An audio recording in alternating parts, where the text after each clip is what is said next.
ɗe ngannduɗa aɗen jolma kala golle ɗe mbiyeɗe gollante Allah nde wonno mawɓe ɓe koɓe gollannooɓe Allah ko ɗum jibini ko woni ɗo ko fof ko golleteɗo ko fof ko ɗum tan jibini ɗum sa golli golle jonooje kala golle ene wayi no a golli golle ɗe fof kono sa golli golle wayno ndaatugo jawdi tan aɗa waawi wonde patron kono ɗum yonata kala golle kala ko mbawɗa gollude e aduna sa gollanani Allah a gollani golle jonooje kadi an ka gasowo ko golluɗa ko kadi koko gasata ɗum noon en jetti Allah e ɗeɗo gollude ko gasata yeddode woɗini Allah jinnaɗo o bamum dawɗo hono mama Ahmad Thillo e bam makko kanko kaalowo koɓe bandiraɓe kamɓe jangiɗi kamɓe kadi jofnidi kala koɓe keɓi ɓe jetta Allah aɓe jettaɓe sabu kamɓe puɗɗuno golle ɗe ɓe jetta Allah eɓe jettaɓe koɓe jahata ɗo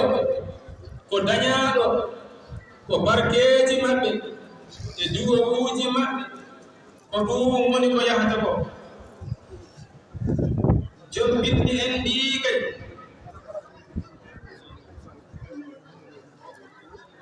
kala jonde ɗiɗo e seeɗa ko Allah on ko ɓura haasidagal so tawi tan a woppi wonde haasido an kam a fofti so tawi Allah waɗanima haaside an a fofti kono noon wonko wonata e neɗɗo so ɗum boni neɗɗo o de boni ɗum moƴƴi neɗɗo o moƴƴi ɗum wiide ɓerde kala juɗɗo yo ñaago Allah yo Allah rokkumo ɓerde moƴƴere Allah kadi wi'ino to Qur'an yawma la yanfa'u malun wala banun illa man ata Allah bi qalbin salim ñalawma mo ngannduɗa ɓesgu nafata jawdi nafata so wona tan gadduɗo e Allah ɓernde hisɓe noon e jibinta ɗum ko ɓernde moƴƴere omo ñaagi Allah yo Allah moƴƴin ɓernde men amon nawa ceerno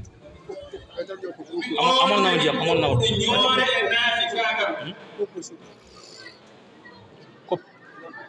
o wii yidde Allah kadi ma feeñi e makko yiɗa jumnade noon o salmini jiwolɓe ɓe o ñaagi mamadou waaw kadi o duwino allahumma salli ala rasulillahi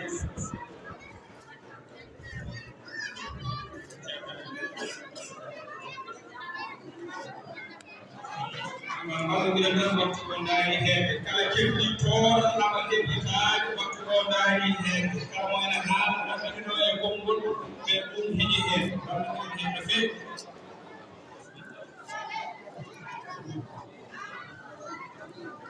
yama haruna ni assalamu aleykum wa rahmatullahi wa barakatuhu salmini dental ngal o jooɗiɗumen o ñaagi mamoɗoa jogiɓe haala yiɗɓe ɗon o haala wonde o ardi kadi o añam liitinaade wuro firenaade ko yettude Allah tan yettude alhaji daawɗe e miñum en e mawɗo men e galle ngo fof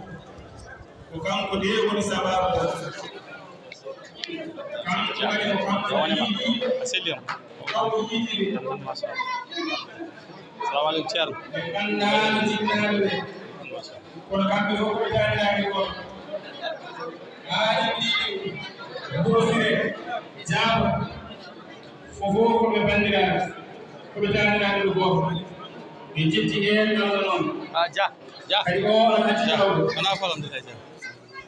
o ɓooyi wiidemo kala nde o ari ɗo Kaw badda sil. yo waɗ feere